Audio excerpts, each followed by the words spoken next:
Universally, the Fantastic Four movie has been pretty well received. And with the success of Thunderbolts a couple of months earlier, does this mean the MCU is back? No. Now, I'm not saying that First Steps was bad. No, I think it was actually perfectly good. I gave it a 6 out of 10 when I walked out of the theater earlier this week, and now that I've sat on it for a little bit, I would still give it a 6 out of 10. It was a good time. I mostly enjoyed it, but do I think it was exceptional? No. No, not at all. But okay, let's give you a quick summary of my thoughts about it and then we can go into detail. All round, I think the performances are great. That is a really big thing of what makes this movie feel so good. I think that's largely why there's been such a positive reception to it. And while I do love the 60s retrofuturistic aesthetic, I wish we would get to see more of it before they jump over to the mainline MCU.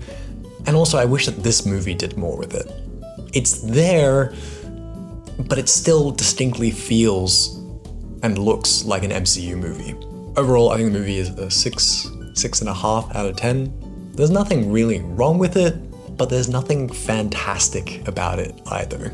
So let's get into the narrative, because I think that's the biggest part. And overall, I think the story is okay. It's not great.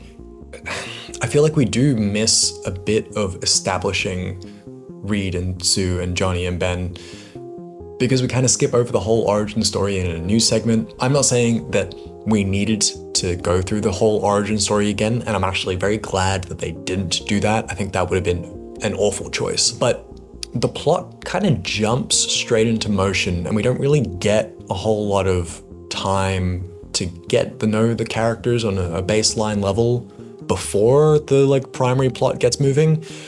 And so that does mean that when the stakes are raised, it doesn't feel like you've got as much connection to them as you could have had. The whole celebrity part of the Fantastic Four roster is always part of the story. And I think it works well enough here, but I think because we don't have that baseline of connection, like I was just saying, a lot of the movie does feel like we're more watching them like in-universe civilians are watching them on the news, rather than being along for the journey. I don't know, this whole gripe that I have is very abstract. It's kind of hard to nail down. And overall, I also think that the whole superhero part, we don't really see them use their powers all that much, or in particularly distinct or unique ways. Like, Johnny is definitely the one that uses his powers the most, and has general visual flair to it. Everyone else, not really. Spoiler for Thunderbolts, I guess. Who gives a shit at this point? The Thunderbolts post-credit scene has the Excelsior ship flying through space, implying that it's coming to Earth, or this, whatever the Marvel Universe Earth is. And I was annoyed about that post-credit scene because it felt like a spoiler to the ending of First Steps, where I assumed, based on the little bit that I knew, they would try to solve the Galactus problem, and in the end, they're not able to, and so they have to jump ship to different universe Earth, which happens to be the mainline MCU one. That's not what happened, and I guess that's a good point to talk about Galactus, the big bad of the Fantastic Four, the universe destroyer. He's not good in this. Ralph Ineson is fine, the performance is fine, and I overall like the design of Galactus. I know we have the common complaint of MCU costumes being over-designed, lots of little textures and details that just kind of overwhelm you. For Galactus, that works. He's all greebled up like a Star Wars or Blade Runner miniature, because that builds the sense of scale. You've got all of these little details that are, like rocks and little structures all over him. And so that makes sense for I'm gonna say he's maybe 100 meters tall. A complaint we're gonna come back to in a second. But for a giant man, having all those little details helps really sell the sense of scale of how big Galactus is. Do I kind of wish that they had done comic book Om Nom Nom Galactus gigantic? I get that's harder to sell in a realistic adaptation. but I think they went too small. Particularly, I've been seeing some people posting on Twitter, I was gonna say screenshots, but like they're taking photos in the theater. Rude, don't do that. But also thank you so I can understand this. In an IMAX cinema, there's the Galactus shots that are in the IMAX ratio, and they look really small. I went to a not IMAX theater, and in the, I think it's 2.3 ratio, like typical cinematic ratio, that or 1.85, one of those two. In that, Galactus really fills the frame. He's gigantic, he's oppressive. There's not really any shots where we get like a full body of Galactus, and that's a very common filmmaking thing of they fill the frame at a slight upward angle, so you feel like you're looking up at him. That makes it feel bigger. But there's just so much negative space around Galactus, the IMAX one, that it makes him feel even smaller than he already is. The scale of Galactus did not work for me.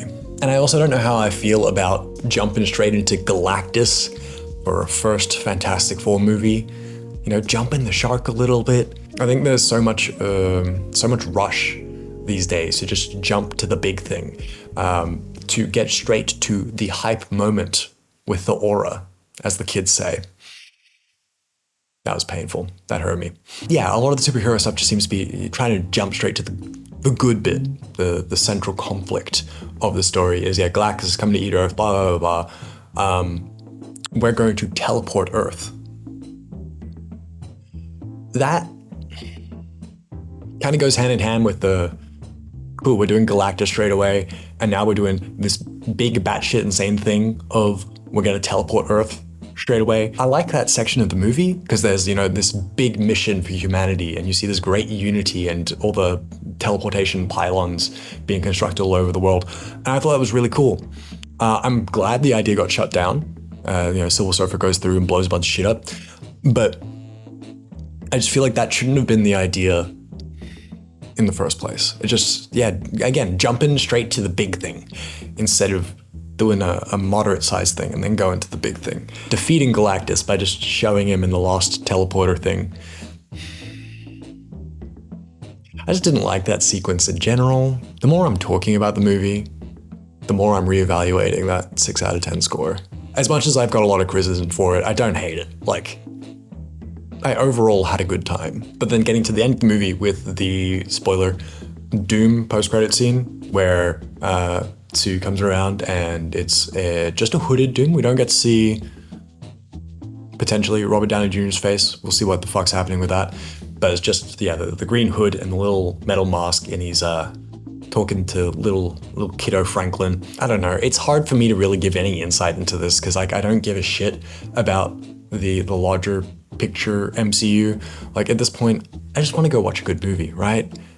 That's why, like, I enjoyed Thunderbolts. Like, on its own, you could go into that knowing nothing about all the superhero shit, and you could enjoy it to like 90% of the experience. Like, you can get most of it without having to be up to date on all the MCU bullshit, which is good. And thankfully, the Fantastic Four is self-isolated in that same sense. Of course, because of the 60s alternate universe setting. Yeah, obviously it's going to be isolated and not reliant on the rest of the MCU stuff. Which I guess that's the other thing of, they actually don't really connect it. Like the Thunderbolts post-credit scene where, yeah, they have the alarm and the Excelsior has come into mainline MCU Earth space. But yeah, they don't connect to that at all in any of the post-credit scenes in First Steps. So don't know what the deal was with that. I did think genuinely that it was going to be, they try to defeat Galactus, they just can't make it work. This alternate universe Earth gets destroyed and they've got to bail, and they end up in mainline MCU Earth because they had to bail because Galactus ate that one. Now, do I necessarily like that idea?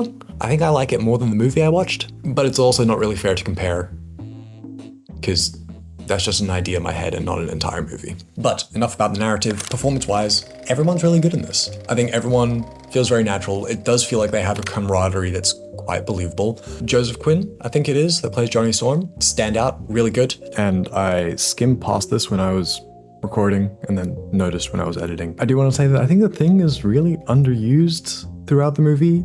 He's kind of just there. a lot of the time and doesn't have anything particularly active to do with the story. And Vanessa Kirby as Sue is good. I really liked her performance, but I don't really have anything to say about it.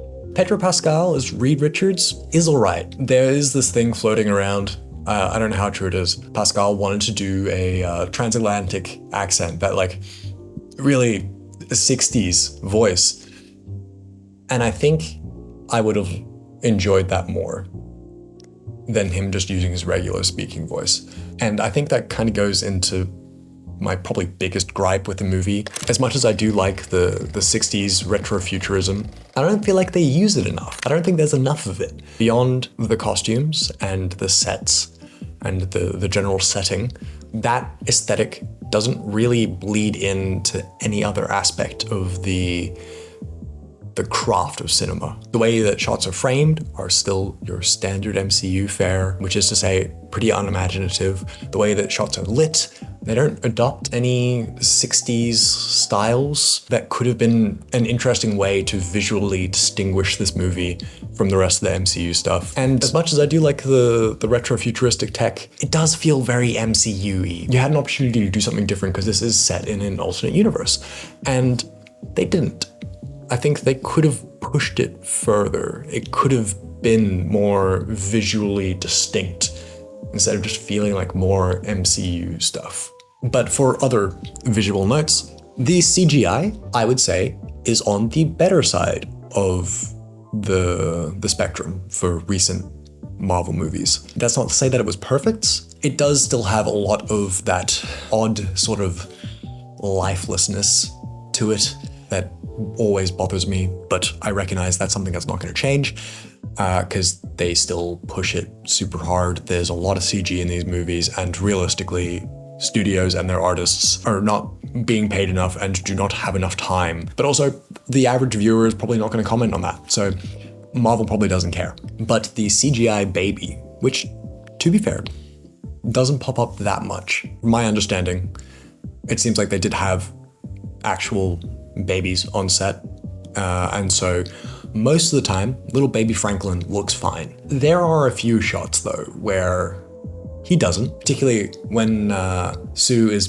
birthing little Franklin in the spaceship, and there's the shot of the baby hand coming up, and that definitely was not a great establishing baseline for what the baby was going to look like, because just that hand, I was like, oh god, we're doing the CGI baby, aren't we? And then for the most part, they didn't. There's definitely a few shots where I think they've done some CGI on the face to make the baby do the emotion that they're trying to get, and that's where it looks weird. But most of the time, they seemed pretty happy with the actual baby performance, and so they just left his actual face, which is better, definitely preferred. And then my last thing, which is a relatively minor gripe, there's just some weird editing choices. The pace is a little weird in some scenes where it seems like they've maybe like cut a sentence that they originally had in there to try and like pick things up, and you can kind of feel it. And then there was a couple of cuts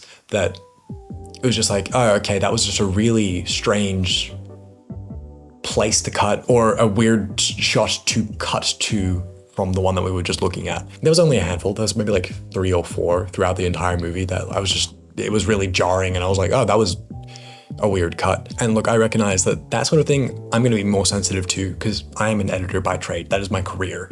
So obviously I'm going to pick up on those sort of details that would throw me, but not necessarily the average viewer. And based on the conversation I had with the friends that I went with after we got out, a couple people noticed, but most people didn't. So nitpicky, maybe. Overall, for better or for worse, it is another Marvel movie. Make of that what you will. I am so curious to see what the new Avengers movie is going to turn out to be like, because my god, it is sounding like it's going to be a disaster, and that is going to be so fascinating to look at. Not necessarily to watch as like a movie, but once it's come out and we hear all the details and see how those stories that we've been hearing of, oh yeah, they're still writing the script, oh, I'm not sure if I've shot all my scenes, yeah, it's going to be very interesting to see what the end product looks like because of all that. But that's next year.